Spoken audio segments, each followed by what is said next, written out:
Satu tadi istiqomah taat, bekal menuju kematian ya. Yang kedua tadi apa? Doa. Yang ketiga, teman-teman saudaraku sekalian, bekal menuju kematian itu ampunan dari Allah Subhanahu wa taala.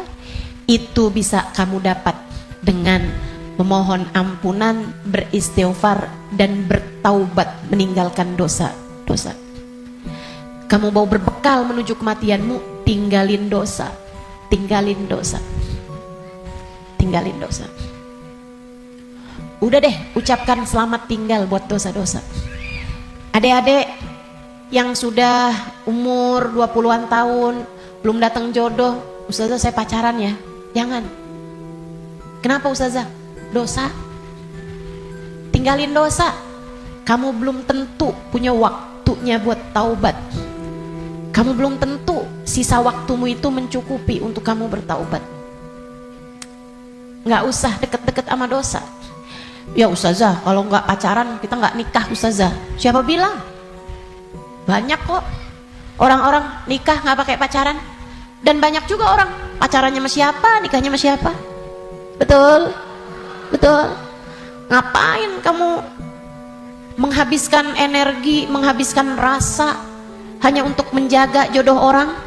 Ngapain? Udah jauh lebih aman, kamu nggak usah jagain jodoh orang, kamu jagain hidup kamu sendiri. Sebab yang akan mendapatkan balasannya adalah dirimu sendiri. Dek, Nabi Muhammad tuh seneng sama pemuda-pemuda yang taat lebih daripada senengnya Nabi Muhammad sama orang-orang tua yang taat. Jadi kamu nggak usah nunggu tua buat taat, kamu nggak usah nunggu tua buat deket sama Nabi Muhammad. Justru di saat kamu masih muda, andai pun kamu nanti sampai tua, justru di saat muda nih kesempatan kamu buat deket sama Nabi Muhammad. Sebab Nabi seneng sama pemuda-pemudi yang hidup dalam menjalani taat kepada Allah Subhanahu wa taala. Dijanjiin barengan sama Nabi Muhammad, dijanjiin ada dalam naungan di bawah arsy-Nya Allah di saat tidak ada naungan kecuali naungan Allah. Syab nasya fi taatillah, pemuda, pemudi, laki-laki, perempuan, muda yang hidup dalam taat pada Allah Subhanahu wa taala. Kamu umur masih 17 tahun tapi sudah istiqomah tahajud, Nabi cinta padamu. Kamu umur masih 17-18 tahun akan tetapi kamu istiqomah baca Al-Quran, Nabi cinta padamu.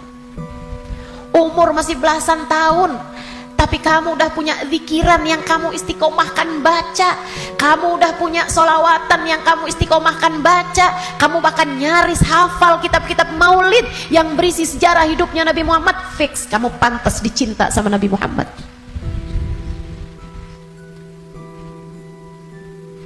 Kamu punya kesempatan besar untuk bisa jadi orang yang kelak di hari akhirat nanti membersamai Nabi Muhammad. Tinggalin dosa, dek, tinggalin dosa. Gak ada pentingnya. Kamu gak akan seneng nantinya sama dosa itu. Kelihatannya kayak bagus tapi bikin sumpek, kelihatannya kayak enak tapi bikin hati gelap, kelihatannya kayak membahagiakan padahal itu hanya akan menyusahkan hidupmu saja. Tinggalin dosa.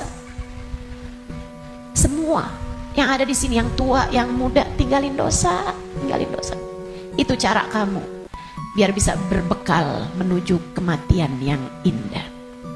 Yang terakhir, kamu pengen berbekal menuju seindah-indah kematian adalah dengan mencintai orang-orang soleh. Gaulmu itu loh benerin. Gaulnya sama orang bener, biar kamu bisa bener. Sayangnya sama orang bagus di mata Allah, orang soleh, orang solehah. Sayangnya sama ulama, sayangnya sama guru-guru, gitu kan, sama ustadz, sama ustadzah, sama kiai, sama bunyai, sama habib, sama habibah, sama babah. Itu bikin kamu bisa jadi orang-orang yang meninggalnya nanti dalam keadaan-keadaan yang indah. Tentu di akhirat kita semuanya ingin dikumpulkan dengan orang-orang baik. Maka kalau kamu di akhirat nanti dikumpulkan orang baik, caranya adalah bersamalah dengan mereka dari sejak di dunia. Bersamalah dengan mereka dari sejak di dunia. Hadirlah di majelis-majelis ilmu, yang seneng dengerin kajian-kajian dari para ulama, yang seneng melantunkan bersama-sama maulid, solawat, istighfar bareng-bareng, doa bareng-bareng, qiyam bareng-bareng. Kebersamaanmu dengan apapun di dunia akan membuatmu bersama di akhirat nanti dengan orang-orang yang kurang lebih sama. Hadirnya, senangnya di majelis-majelis ilmu, majelis-majelis dzikir, majelis maulid kayak begini, sangat pantas nanti dikumpulinnya di akhirat dengan orang-orang soleh-soleha. Kamu pikir orang-orang soleh-solehah kumpulnya di mana kalau bukan di tempat-tempat yang semacam ini? Makanya, ayo bismillah, cintai mereka.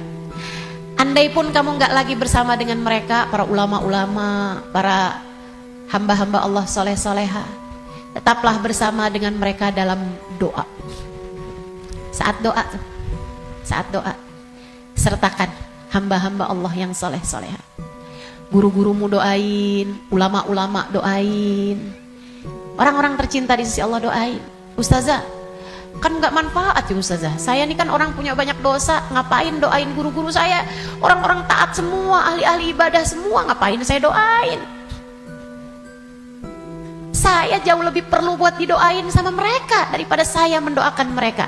Andai pun begitu, ini masalah keberpihakan, ini masalah kebersamaan, ini masalah urusan penautan hati. Teman-teman saudaraku sekalian, saya doakan guru-guru saya doakan Habib Umar bin Hafid, saya doakan Hubabah Nur, saya doakan Habib Zain bin Smith, saya doakan mereka biar hidupnya menyenangkan, biar betah hidupnya di dunia, biar sehat.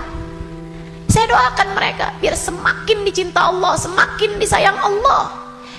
Saya doakan semoga lancar dakwahnya, semoga bahagia hidupnya, saya doakan. Teman-teman saudaraku sekalian, saya doakan. Walaupun saya yakin saya lebih memerlukan doa mereka daripada doa saya. Apalah arti doa saya untuk mereka? Saya tahu itu. Tapi saya tetap berdoa untuk sebuah keberpihakan. Saya doa untuk sebuah keberpihakan. Saya doa. Teman-teman saudaraku sekalian saya muliakan, kamu tahu nggak? Kalau ada artis-artis dunia, aktor-aktor dunia, pemain bola sakit misalnya, yang doain ribuan orang, yang doain bahkan mungkin jutaan orang mendoakan orang tersebut, yang bahkan mohon maaf banyak diantara mereka yang nggak beriman kepada Allah.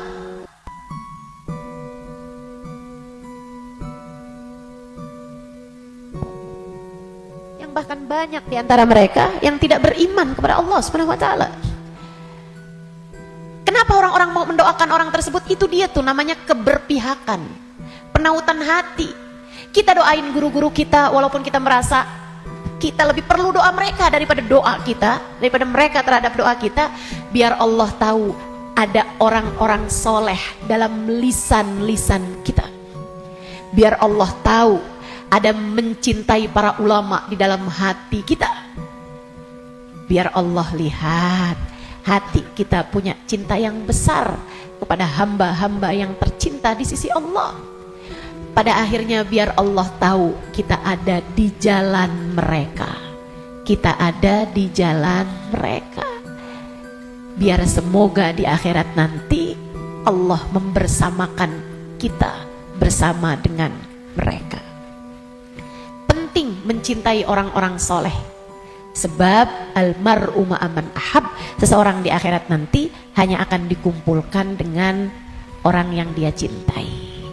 Dan yang paling penting buat kita cintai, nomor satu yang ada di puncaknya adalah baginda kita Nabi besar Muhammad. Maka bekal terbesar untukmu datang di negeri akhirat adalah dengan kamu mencintai dan banyak menyebut nama Nabi Muhammad dalam solawat-solawatmu kepadanya.